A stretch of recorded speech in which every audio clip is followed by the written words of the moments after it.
You don't see the foundation, but without it, nothing stands.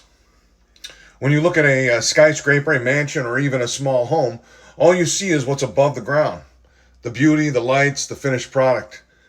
But underneath, the most important part, the foundation. The same is true in life.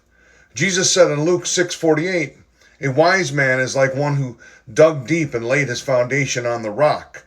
When the storm came, the house stood firm. That's why you don't share everything you're building while you're building it.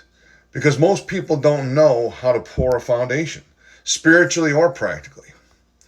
When you're laying that foundation, your vision, your late nights, your faith, your prayer, your discipline, others will start giving you advice from a place of misunderstanding. Imagine letting random voices give input during open heart surgery. You wouldn't do that at all because the heart is too important. So is your destiny. If you tell them you're starting a business, they'll question your timing.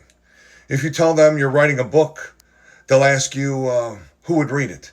If you tell them you're changing your life, they'll remind you of who you used to be. Matthew 7:24. Therefore, everyone who hears these words of mine and puts them into practice is like a wise man who built his house on the rock.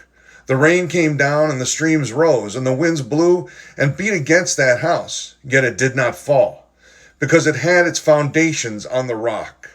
But everyone who hears these words of mine and does not put them into practice is like a foolish man who built his house on sand.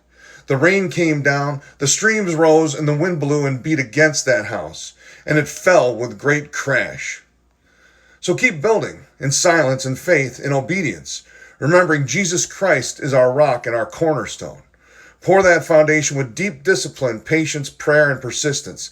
And when the timing comes, the world will see your life rise and think it happened overnight. But you'll know it was built on something strong, something unseen, because what's unseen supports everything that's seen. And if your foundation is Christ, it will never crack, crumble, or collapse. Amen.